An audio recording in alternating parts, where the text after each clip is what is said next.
sworn in as a justice on the US Supreme Court, cementing a Conservative majority on the nation's top court. As expected, the Republican-controlled Senate confirmed President Trump's nominee by 52 votes to 48. It is his third appointment. It is a lifetime appointment. Amy Coney Barrett is 48. Belgian officials are warning the country risks going into a second lockdown because of a worrying increase in the number of coronavirus patients in hospital intensive care.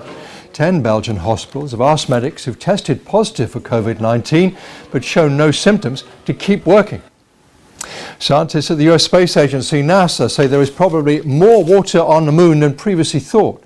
Lunar researchers think there are many small patches of pristine ice hidden in nooks and crannies on the surface that haven't been exposed to direct sunlight for billions of years. In Cameroon, after an attack on a school Saturday, an army official says at least 7 children were reported killed.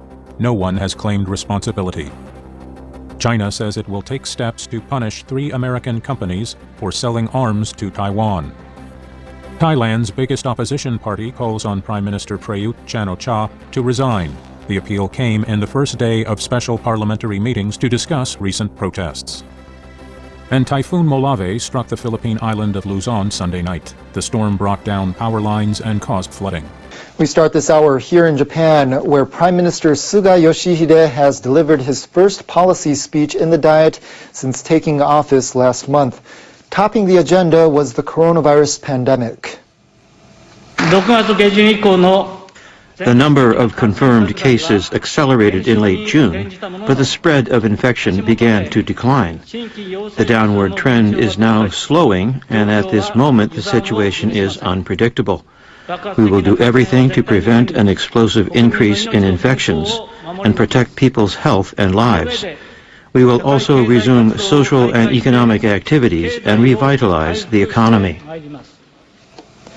Suga said the government plans to bolster inspection capabilities so that global economic activities can safely resume. He says the aim is for 20,000 people, notably from business and educational sectors, to be able to enter the country every day by the end of next month. Suga also says his administration is trying to secure enough vaccine to supply all citizens by the first half of next year. The ruling coalition is hoping to pass legislation to secure coronavirus vaccines by the end of the Diet session, which runs until December 5th. Suga also reiterated his determination to host next year's Tokyo Olympics and Paralympics in a safe and secure manner. On the subject of climate change, Suga announced that Japan will aim to achieve a carbon-neutral society by 2050. The Secretary General of Suga's Liberal Democratic Party commended the speech. The Prime Minister explained his policy agenda in a straightforward and resolute manner. The leader of the LDP's junior coalition partner, Komeito, says the speech clearly laid out the government's priorities. What impressed me the most was that he focused on imminent challenges and stated his policy goals in a concrete and detailed manner. But the leader of the largest opposition party had a different take on Suga's speech. He just listed out his policies like a table of contents. To my disappointment, the speech did not show any vision about what kind of nation or society he's trying to create. During the current Diet session, opposition parties are expected to focus on the controversy surrounding Suga's decision to reject several nominees for the country's top academic body. Some accuse the Prime Minister of hindering academic independence. The speech did not refer to the government intervening in personnel affairs of the Science Council of Japan. That's really abnormal. Additionally, the speech didn't provide any details about how the government will protect people's lives and livelihoods from the coronavirus. The Prime Minister will face questions from both lower and upper house lawmakers later this week.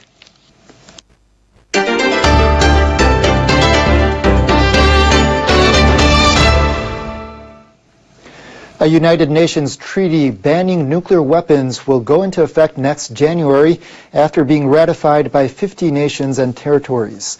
Japan is not among them, but a group comprised of people who survived the Hiroshima and Nagasaki bombings says it'll continue pushing Japan and other countries that haven't ratified the treaty to join it. We want to get the Japanese government to properly follow the treaty when it comes into effect. The most important thing is for Japan to ratify the treaty. I will do my best to achieve this. The UN Treaty on the Prohibition of Nuclear Weapons was adopted 3 years ago with the support of 122 countries and territories. It prohibits the development, possession, or use of nuclear weapons. But to become international law, 50 countries and territories had to ratify it. The 5 major nuclear powers, as well as countries such as Japan that fall under the U.S. nuclear umbrella, have not joined the treaty. Japan's top government spokesperson reaffirmed his country's position on Monday. Japan will not sign the treaty because its approach toward advancing nuclear disarmament is different from our country's. One expert says Japan is in a complicated position due to the current geopolitical climate and its history as the only country to have suffered atomic bombings. Japan is surrounded by the major nuclear powers, including China, Russia, and US. And we have the North Korea developing their indigenous nuclear weapons. So the Japanese government must handle this reality, which is a security threat as well as our moral obligation at the same time. Meanwhile, Nagasaki has set up an installation to count down the days until the treaty takes effect on January 22nd. The city's mayor thanked atomic bomb survivors for their efforts, but says more needs to be done. I would like to work with you to achieve a world without nuclear weapons for your children and grandchildren. A new report on the 2011 nuclear accident in Fukushima raises questions about what caused the meltdowns and could make it harder to bring back nuclear power to a neighboring prefecture. A panel of experts handed their report to the governor of Niigata Prefecture. Workers there have been carrying out safety upgrades to TEPCO's Kashiwazaki Kariwa nuclear plant, and the utility hopes to have 2 of the reactors back online. But the experts highlighted how TEPCO tried to conceal the meltdowns in Fukushima by instructing employees not to use that term. They also looked at why one of the reactors lost power. TEPCO has always said the tsunami was to blame. The experts say they can't rule out the possibility that it was the earthquake. They also looked into the hydrogen explosion at the #1 reactor building and came up with a new theory that the bolts weren't heat resistant enough.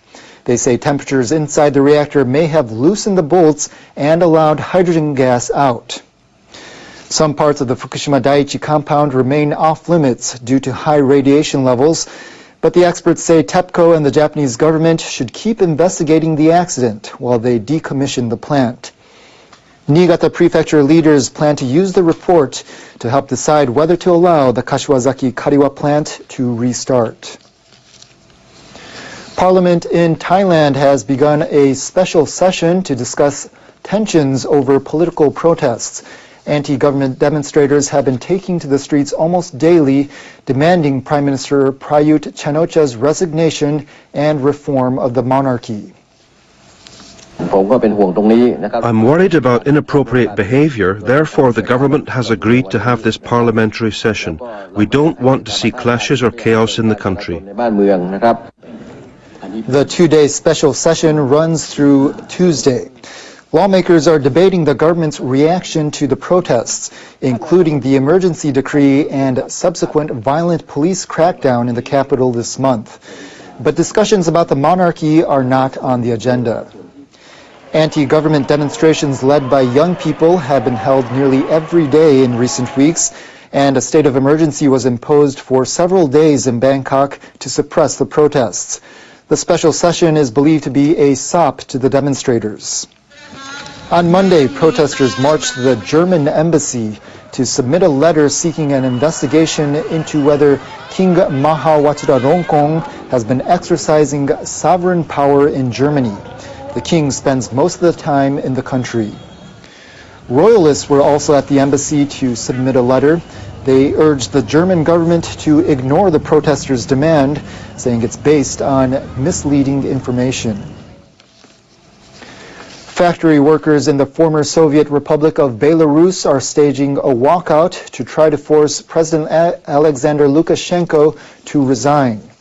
Opposition politicians had given him until midnight Sunday to step down or face strikes that could paralyze the country. Local media footage shows production lines halted and workers gathering outside the plants. Protests erupted in Belarus after Lukashenko won a presidential election in August. His opponents say the vote was rigged. Opposition leader Svetlana Tikhanovskaya, who's living in exile in Lithuania, had set Lukashenko the Sunday ultimatum and rallied support via social media. The president, backed by Russia, has been trying to split the opposition by accepting dialogue with some groups while cracking down on others. The coldest air of the season is affecting parts of the western United States, bringing a relief to wildfires. Our meteorologist Sakamori has the details. Colorado is experiencing a record-breaking wildfire season. We've got 2 large fires at this moment, and the 2 storms. Actually, 2 wildfires are the largest in state history. This is one of them. This is a picture taken in Grand County. We have a huge flame and also smoke billowing up over the area. This area used to be green, but it has turned brown because of the wildfire. In fact, a huge relief has arrived because of low temperatures and significant snowfall.